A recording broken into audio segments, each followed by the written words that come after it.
Salam dəyərli gənclər, xoş gördük hər birinizi. Sual 1 belədir. Kotangens mənfi x bölü 2, bu olacaq mənfi kotangens x bölü 2 bərabərdir. Tangens 21 vurulsun. Tangens 69. Tangens 69 yerinə kotangens 21 yazaram. Buradan kotangens x bölü 2 mənfi kotangens x bölü 2 1-dirsə, kotangens x bölü 2 bərabərdir. Nəyə? Mənfi 1-ə. Aha, kotangens mənfi 1-i harda alır? Yazıram, x bölü 2 bərabərdir. 3 pi bölü 4 üzərinə gəlinsin pi-ka və buradan hər tərəfi 2-yə vursam, x bərabərdir. 3 pi bölü 2 üstə gəlinsin 2 pi-ka. Yəni, düzgün cavabımız olacaq. 3 pi bölü 2 üstə gəlinsin 2 pi-ka. D variantı. İkinci sual sadə sistem tənlikdir. 6-da toplasaq 3x bərabər 9, x bərabər 3 alırıq. X 3-dürsə, x 3-dürsə, y-imiz buradan nə olacaq? Olacaq 3 çıx y bərabərdir 3-ə, y də bərabərdir 0-a.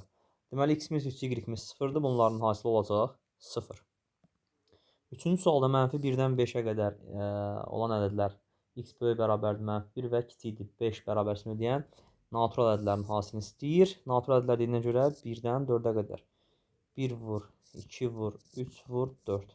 Bu da bizə verəcək 24-dür. Düzgün cavab olacaq A variantı. Dördüncü sual ABC düzbucaqlı üçbucağında BD hündürlükdür. A 60 dərəcədirsə, deməli burada C 30 dərəcədir. BD plus AB bizə deməli verib 5. Okeydir. Yaxşı. BC üstəgəl AC-ni istəyir. Deməli, bura 30 dərəcədir. Öz istəyirəm, 30 oraydı, 60 buradır. 30 dərəcəli bucaq qarşısındakı katet hipotenzun yarısıdır. Yaxşı. Bu AB tutaq ki 1 y-dirsə, AC isə olacaq 2y. Çünki bu da 30-un qabağındakı katetdir. Onda belə olacaq. Bizə deməli BD üstəgəl AB x üstəgəl y-dir. BC üstəgəl AC isə 2x üstəgəl 2y-dir. Deməli, bura 5-dirsə, bu BC üstəgəl AC 10 olacaq. 5-ci suala deyir ki, kubun diagonal kəsiyin sahəsi 16 kök 2-dir. Kubun diagonal kəsiyi bildiyimiz kimi bu düzbucaqlıdır. Bu düzbucaqlının uzunluğu A kök 2, eni isə A-dır. Çünki kubun dili A-dırsa, bir üzünün diagonalı A kök 2-dir ona görə. Və bunun sahəsi 16 kök 2-dirsə, A vurulsun A kök 2 bərabərdir 16 kök 2-yə. Deməli, A nəyə bərabərdir? 4-ə. A-mız 4-dürsə, həcm bərabər olacaq A kubuna. Yəni, 64-ə. Düzgün cavab olacaq D variantı. 6-cı sualımız belədir. Əbu Babi 6-dır. A vur B 180-dir. A üstəgəl B cəmini tapın. Əbu Babi 6-dırsa, deməli bunların ən böyük ortaq vuruq 6-dır. Yəni A bərabər 6M, B bərabər 6N-dir və 6M vur 6N bərabərdir 180-ə. Buradan M vur N bərabərdir 5-ə. Mən buradan M-ə 1, N-ə 5 və yaxud da M-ə 5, N-ə 1 deyə bilərəm, fərqi yoxdur.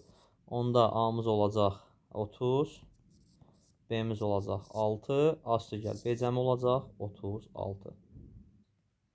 7-ci sual törəməyə aiddir. Buraxılışda törəmədən sual olmayacaq. Ona görə keçək 8-ci sual. 8-ci sual kompleks ədədə aiddir. İki kompleks ədədin bərabər olması üçün onların həqiqi hissəsi həqiqi hissəsinə, xəyali hissəsi xəyali hissəsinə bərabər olmalıdır.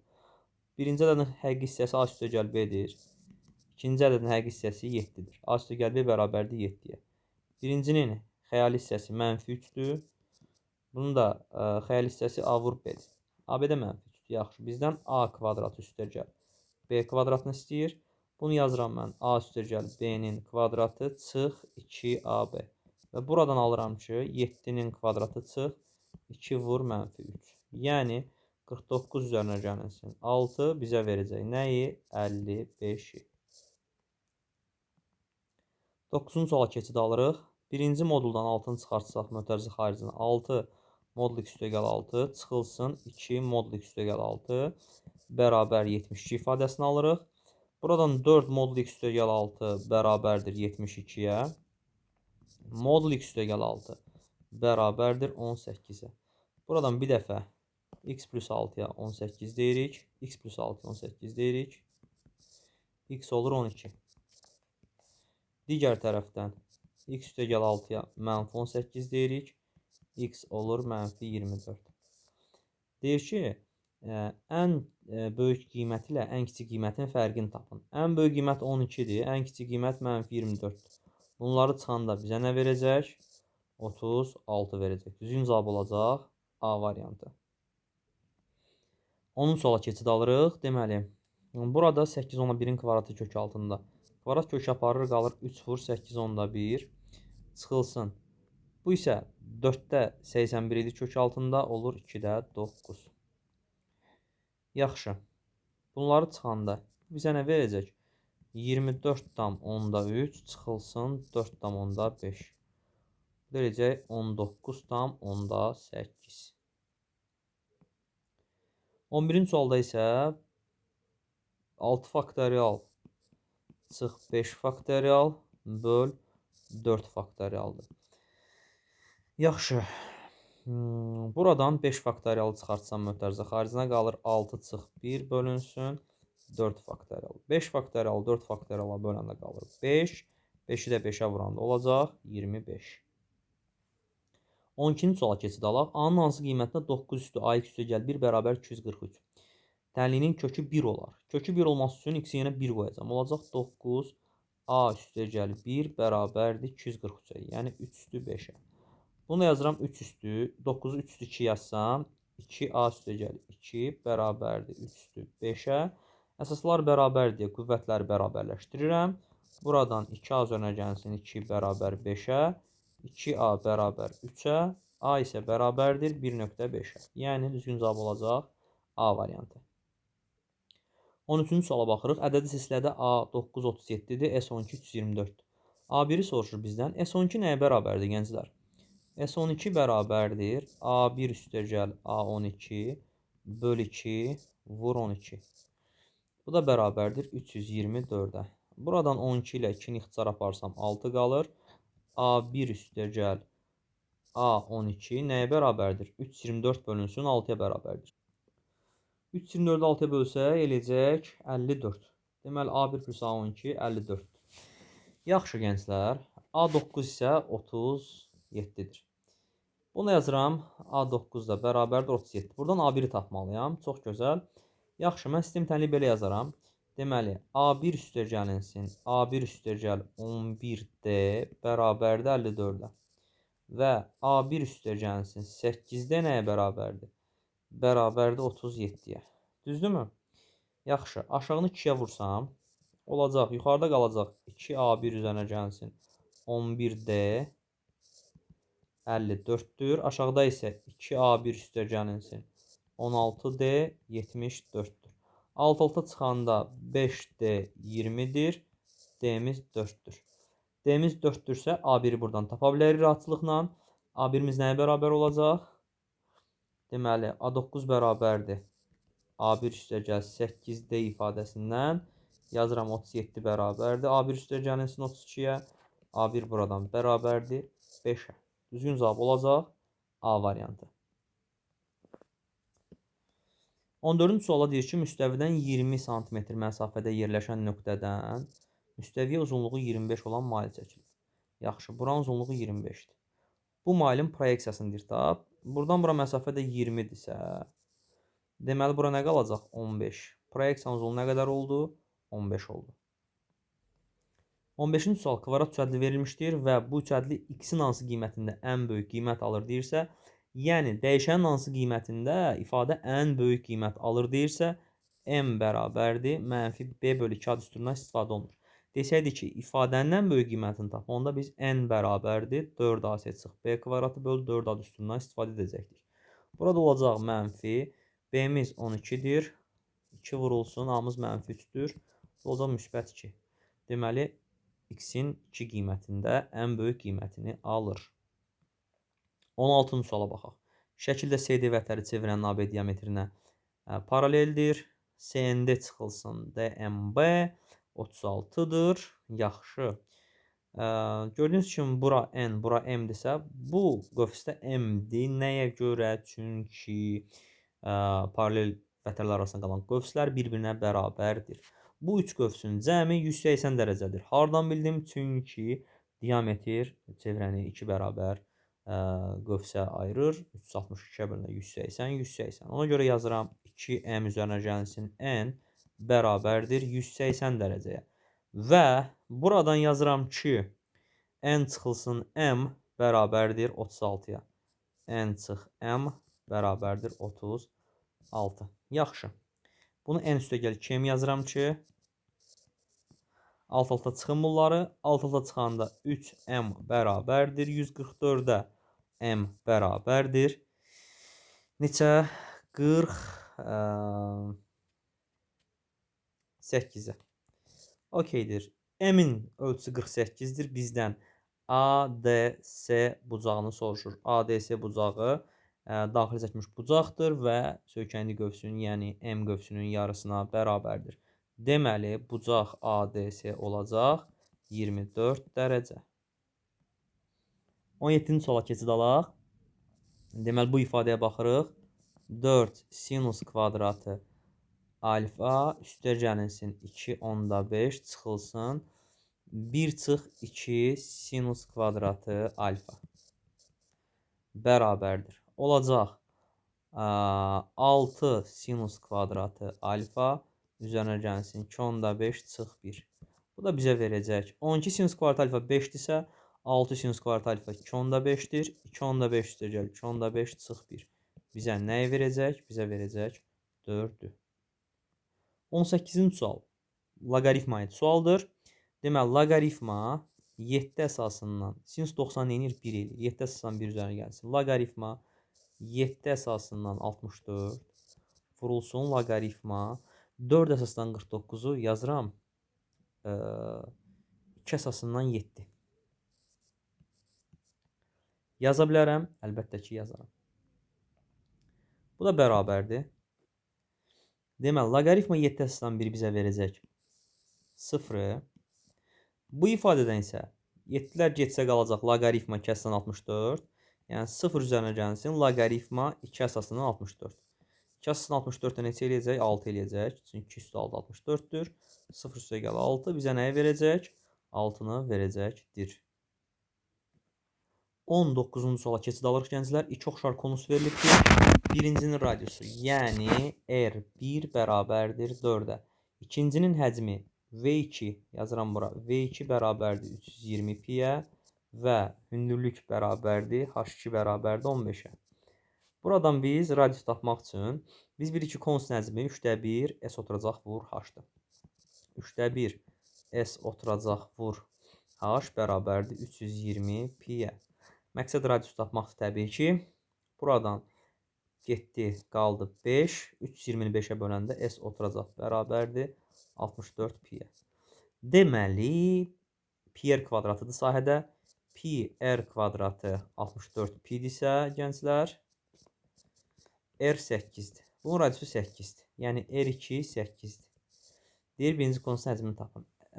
Deməli, ikincinin həcmi 320 pi-dir. Birinci həcmi isə V1 deyirəm. Biz bilirik ki, oxşardılarsa əgər, V2 deyək, V1 böl V2 bərabərdir R1 kubu bölünsün R2-nin kubuna. Buradan mən bunu yaza bilərəm ki, V1 bölünsün 320 pi bərabərdir R1 böl R2-nin kubu. Yəni, 8-də 1, 4 böl 8, 2-də 1 eləyir, 2-də 1-in kubu eləyəcək 8-də 1. Bax belə, gənclər, buradan 8V1 bərabərdir 320 pi-yə, V1 bərabərdir 40 pi-yə. Deməli, birinci nəzmi olacaq 40 pi. 20-ci suala keçid alırıq, gənclər. Tərəfi 4 cm olan kvadratın daxilinə çevrə çəkilibdir. Deməli, kvadratın tərəfi 4-dürsə, kvadratın sahəsi nəyə bərabərdir? S kvadrat bərabərdir 16-ya. Bəs bunun daxilini çəkmiş çevrənin sayəsini necə taparıq? Biz bilirik ki, bunun daxilini çəkmiş çevrənin diametri elə kvadratın tərəfidir. Deməli, radius nəyə bərabərdir? Radius 2-yə bərabərdir. Onda S dairə nəyə bərabər olacaq? Pi r kvadrat, yəni 4 pi-yə. Yaxşı. Mən bu balaca ştrixlənmiş hissələrin, qırmızı ilə işarələdiyim hissələrin sayəsini tapmaq üçün kvadratın sahəsindən dairənin sayəsini çıxmalıyam. Yəni o birinci şirklənmiş hissə 16 çıx 4 pi-dir.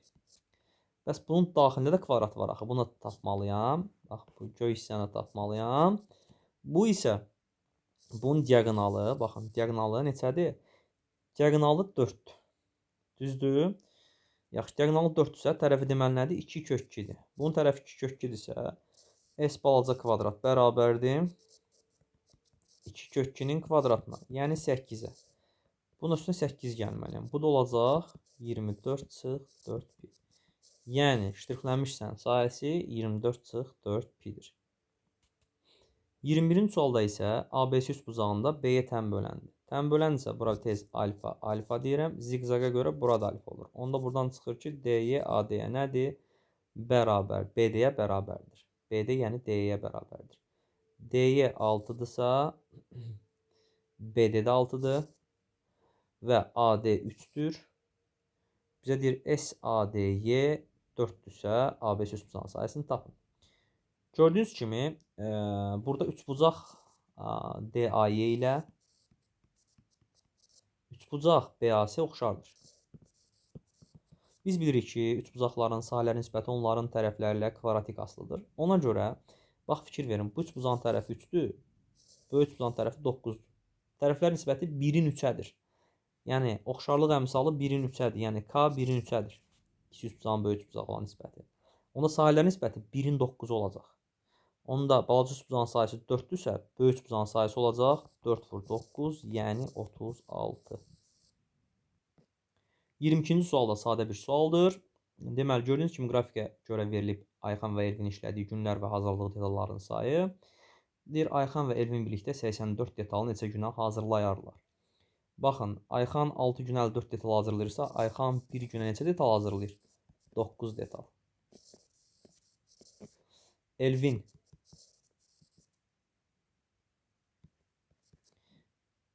8 günə 40 detal hazırlayırsa, 1 günə neçə detal hazırlayacaq?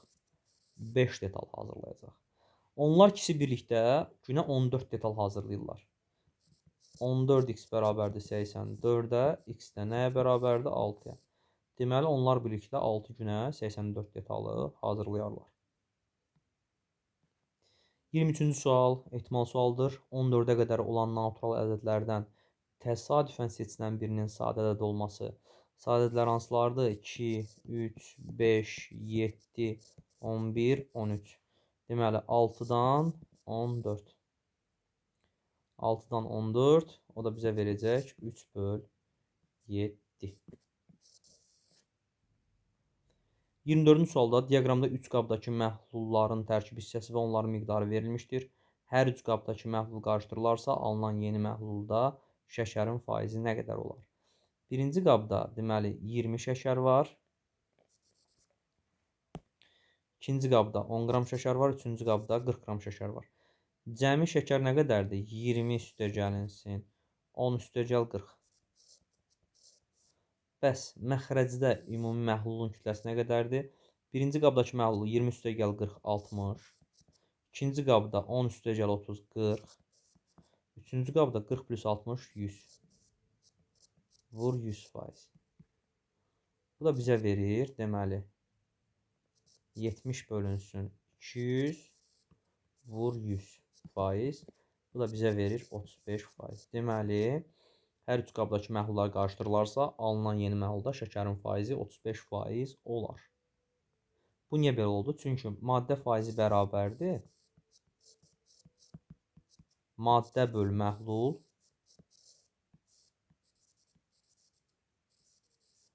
vur 100% üstürülə hesablanır. Mən ona görə maddələri cəmlədim. Məhlul nədir? Məhlul isə maddə ilə suyun qarşılığıdır. 25-ci suala baxın. ABCD düzbucaqlısında EO 4-dür. Buradan bura 4-dür. Yaxşı. ACD 60-dır. Bura 60-dırsa,